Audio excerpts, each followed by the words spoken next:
Digital platform पर आप सभी का बहुत स्वागत है। देश में हर रोज बलात्कार की कई खबरें आप टीवी पर, अखबार में या सोशल मीडिया पर देख रहे होंगे, सुन रहे होंगे, पढ़ रहे होंगे। महिलाओं के खिलाफ देश में बढ़ रहे अपराध को बहुत चिंता की खबर माना जा रहा है। लोग बड़े चिंतित हैं अपने घर की बहन बेटियों की सुरक्षा को लेकर।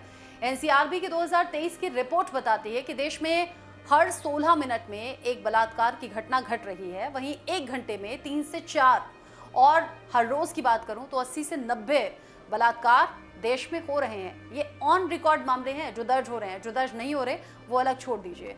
एनसीआरबी की रिपोर्ट के मुताबिक भारत में साल 2022 में 31,516 बलात्कार के केस दर्ज किए गए हैं। और ये जो सारी बातें हैं अभी फिर से चर्चा में हैं। आज चर्चा में इसलिए क्योंकि बीते 8-9 अगस्त की आधी रात को आरजीकर मेडिकल कॉलेज में एक ट्रेनी डॉक्टर के साथ बलात्कार हुआ और फिर उसे मौत की नींद सुला दिया गया। हैवानियत की सारी हदें पार कर दी गईं। इस घटना में जिस तरीके से ट्रेनी डॉक्टर के साथ बर्ताव हुआ, जो हैवानियत हुई, इसने देश को झकझोर कर रख दिया और अब दोषियों को फांसी देने की मांग हो रही है।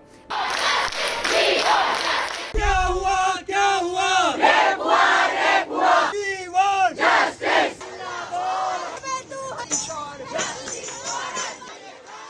लेकिन क्या आपने सोचा कि इससे पहले भी कई केसेस में बलात्कारियों को फांसी की सजा सुनाई जा चुकी है, फिर भी अपराधी बेखौफ हैं और आए दिन बलात्कार की खबरें हमें सुनने को मिल रही हैं, देखने को मिल रही हैं।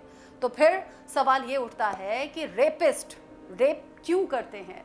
आखिर मर्द बलात्कार करता क्यों है? तो आज हम आपको इस क्यों का जवाब देने की भी कोशिश करेंगे और बताएंगे कि बलात्कार के पीछे एक मर्द या किसी लड़के की मंशा क्या होती है और उन्हें ऐसा करने से मिलता क्या है। भारतीय मूल की मधुमिता पांडे, जो कि दिल्ली की गलियों में ही पली बढ़ी और अपनी पीएचडी की पढ़ाई लंदन के एंग्लिया रस्किन यूनिवर्सिटी में अपराध विज्ञान से कर रही हैं।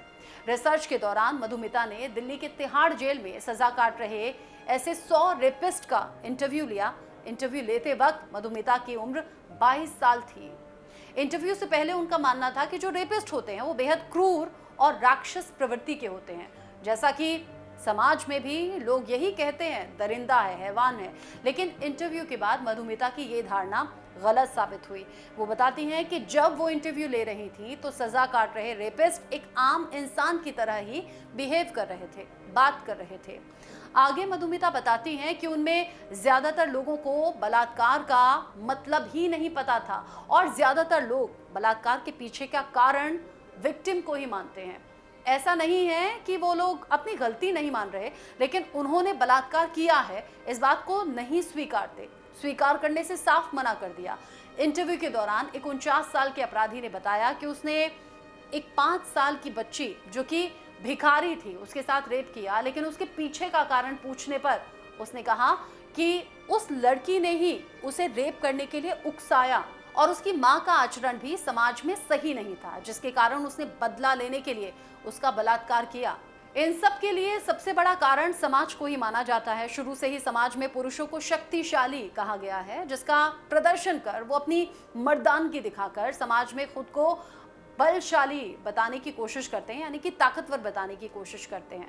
समाज में आज महिलाओं को कमजोर और सिर्फ घर के कामकाज और पुरुषों के शारीरिक जरूरतों को पूरा करने के लिए ही एक जरिया कहा गया है।